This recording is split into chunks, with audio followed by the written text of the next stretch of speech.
पूर्वोत्तर के राज्य मणिपुर की, जहां हाल के दिनों में इतना तनाव बढ़ा है कि सेना ने आज फ्लैग मार्च किया है। राज्य में अगले 5 दिनों के लिए मोबाइल इंटरनेट पर रोक लगा दी गई है। हालात पर काबू पाने के लिए कलेक्टर को ये अधिकार दे दिए गए हैं कि वो जरूरत पड़ने पर देखते ही गोली मारने के आदेश दे सकते हैं। इम्फाल, चुराचांदपुर, बिष्णुपुर और कांगपोकपी में हिंसा भड़की हुई है और सेना के साथ असम राइफल्स की भी वहां पर हालात संभालने में जुटे हुए हैं। स्थानीय समुदायों और जो ट्राइबल नॉन ट्राइबल्स के बीच का ये मामला भड़का हुआ है। अनुसूचित जनजाति के दर्जे पर कोर्ट के आदेश के बाद आदिवासी समूह विरोध कर रहे हैं। मणिपुर में कानून व्यवस्था बनी रहे, इसके मद्देनजर सेना और असम राइफल्स ने रात भर में एक बड़ा राहत अभियान चलाकर 7,500 लोगों को सुरक्षित निकाला भी है। आज गृह मंत्री अमित शाह ने मुख्यमंत्री एन बीरेन्द्र सिंह से बात भी की। मुख्यमंत्री का कहना है कि हालात से निपटने के लिए सरकार हर संभव कदम उठा रही है। वहीं राज्यसभा सांसद मेरी कॉम ने भी केंद्र और राज्य सरकार से राज्य में शांति बनाए रखने की अपील की है।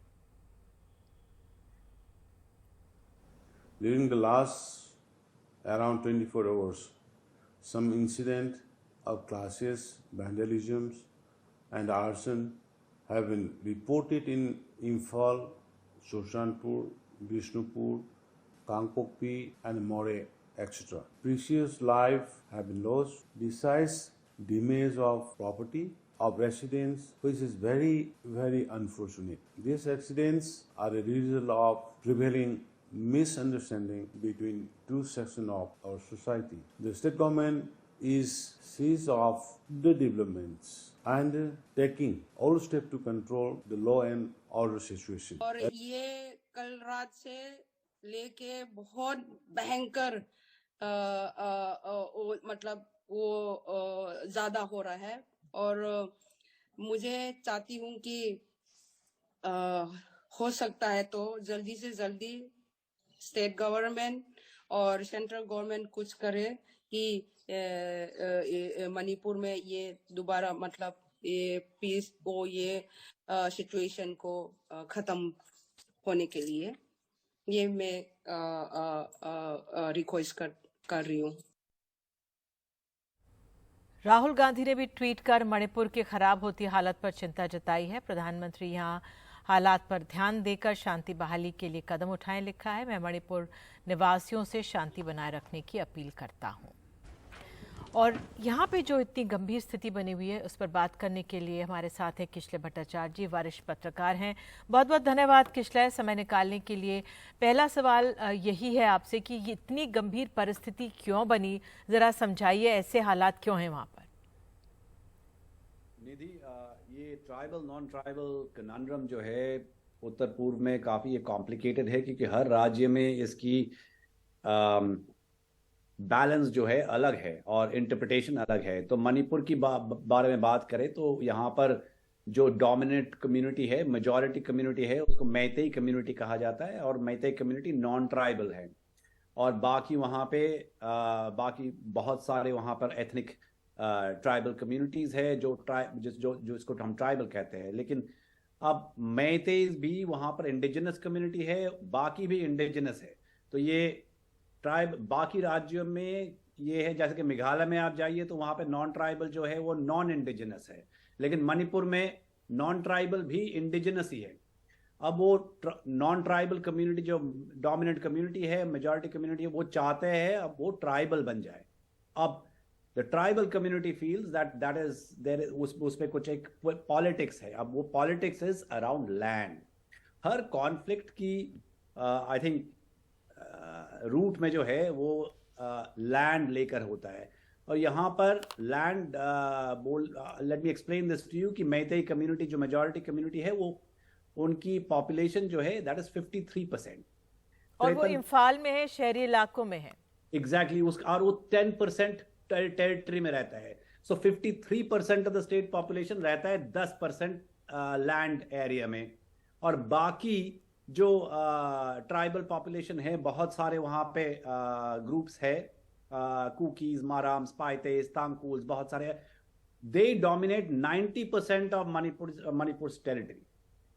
अब मैतेई आपकी 60 मेंबर असेंबली में भी 2/3 members are Meiteis who will be basically framing the laws.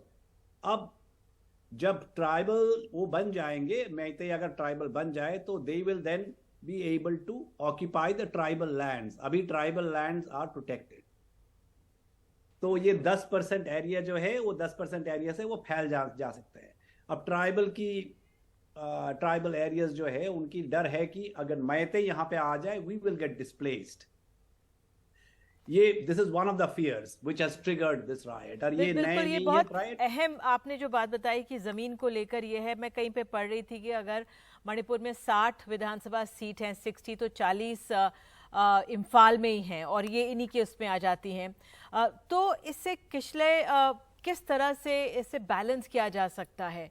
वाकई में जो आप ये बता रहे हैं, सभी समुदाय अपनी चाहते हैं हस्तक्षेप, और ज़मीन बहुत अहम है, कहीं पे भी पूरे देश भर में दुनिया भर में ज़मीन अहम है, तो इसमें हल कैसे निकल सकता है?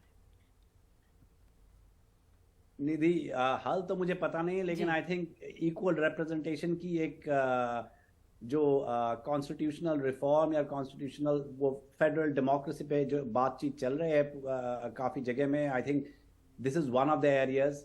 आगे जाके बाय 2026 और भी ये सिचुएशन गंभीर होगा अक्रॉस इंडिया, क्योंकि जहाँ पर पॉपुलेशन कम है उसके रिप्रेजेंटेशन कम होंगे इन द अपर चेम्बर्स और the lower chambers, and population जहाँ पर ज़्यादा है उनके रिप्रेजेंटेशन ज़्यादा होंगे। जैसे कि सदर्न स्टेट्स आज की डेट में उनकी पॉपुलेशन कम है, तो their representation by 2026 in the parliament will be laser.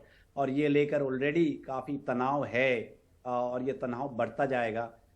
These will become election issues आगे जाकर। और अन्य राज्यों में आसपास की सीमाओं में, क्योंकि जो ये समुदाय हैं अन्य राज्यों में भी हमारे यहाँ हो सकते हैं, उस लिहाज से क्या इसका असर हमारे अन्य पूर्वोत्तर के राज्यों में भी पड़ सकता है या सिर्फ मणिपुर तक रहेगा? ये फिलहाल ये जो है ये बहुत पिक्यूलियर है टू मणिपुर, क्योंकि मैंने कहा आपको समझाया कि यहाँ पे मेजॉरिटी कम्युनिटी भी इंडिजिनस है। लेकिन असम में भी वही है, असम में भी जो असमीज कास्ट हिंदू है वो इंडिजिनस है, इंडिजिनस एटलीस्ट माना जाता है। और वहां पे भी प्लेन्स ट्राइबल्स है। जो सिचुएशन आपको बोडोलैंड में हुआ, बोडोलैंड में भी वो हुआ, बोडोलैंड में, लेकिन बोडो हेजेमनी थोड़ा सा ज्यादा है वहां पर, but there was several waves of violence. अब 1995 से लेकर 2012 तक मैंने जब कवर किया, there were at least 5 waves of violence जिसमें मिलियंस ऑफ पीपल, लाखों लोग बेघर हो गए और 100 लोग मारे गए वहां पे। और वो भी था जमीन को लेकर ही। और बोडो ट्राइबल्स जो है वो भी असम के है, वो चाहते थे कि एक 50-50 डिवीजन ऑफ असम हो जाए, लेकिन 50-50 डिवीजन असम होने के लिए उनके पास वैसा पॉपुलेशन नहीं थे। किशले, अगर मणिपुर की एक संक्षेप में आखिरी सवाल की मैं कहीं पढ़ रही थी, 1947 में स्वतंत्रता से पहले ही जो राजा थे उन्होंने जो पहाड़ी क्षेत्र हैं और इम्फाल के लिए अलग अलग से कानून शायद बनाए थे और वही चले आए, और उसको ठीक नहीं हो पाया वो, और इसलिए इस तरह की हम आगजनी और इन तरह की तस्वीरें जो देख रहे हैं। देर आर, ये सही है निधि कि हम बहुत सारे जो मणिपुर की बात करें तो this was allegedly an annexed territory, और मणिपुर के लोग मानते हैं कि इसके एनेक्सेशन जो हुआ था, और एक्सेशन और एनेक्सेशन जो भी कहे आप, was not done in the proper way. उसमें उनकी और वो इम्प्रॉपर वे में जो भी कहे आप, एनेक्सेशन जो हुआ था उसमें मुझे लगता है कि बहुत सारे ये सब जी जो प्रॉब्लम्स है वो रह गया। But I think the larger problem also Nidhi is of the centre and the periphery. हम जब आप और हम जब बात करते थे कि उत्तर पूर्व को हम कम कवर करते हैं, लक्षद्वीप को कम कवर करते हैं, या जम्मू एंड कश्मीर को हम कम कवर करते हैं, दिल्ली को हम ज़्यादा टाइम देते, एयर टाइम देते हैं, तो वो सेंटर और पेरिफेरी की बात है। लेकिन आप पेरिफेरी में चले जाइए तो वहां भी एक सेंटर और पेरिफेरी हो जाता है। और मणिपुर में सेंटर है इम्फाल और पेरिफेरी है चारों जो पहाड़ जो है, और वहां पे लेकिन पहाड़ की एरिया है 90%, और पहाड़ में जो लोग रहते हैं वो, तो I think the centre periphery जो है वो it plays out in every possible ways. वो इनफैक्ट मणिपुर की पेरिफेरी में आप चले जाइए तो वहां पे तांकुल एंड कुकी की लड़ाई, और बहुत भयंकर लड़ाई ओवर जनरेशन वहां पे चले आ रहे हैं। तो ये आप मुझे पता नहीं इसके हल क्या है, लेकिन मणिपुर में सिचुएशन में अभी कुछ देर पहले हमारे पुराने संवाददाता वहां पर थे, काइमांग थुआंग, मुझसे बात कर रहा था मैंने, और वो उसने भी यही कहा कि मैतेई कम्युनिटी जो है वो they are trying to encroach, और ये शब्द उसने यूज किया। और एक चीज 2017 में सेम चीज हुआ था आपकी चूड़ाचांदपुर में, जहां पे 632 दिन वहां पे कुछ डेड बॉडीज जो है पुलिस फायरिंग में मारे गए थे। लोगों ने बेरी नहीं किए थे, क्रिमेट नहीं, they did not bury those bodies in protest. तो ये प्रोटेस्ट जो है ये नए नहीं है, ये प्रोटेस्ट काफी दिन से, काफी सालों से चल रहा है ये प्रोटेस्ट। बिल्कुल बिल्कुल, और इस ओर ध्यान देने की ज़रूरत है। बहुत बहुत धन्यवाद किशलय, समझाने के लिए आसानी से।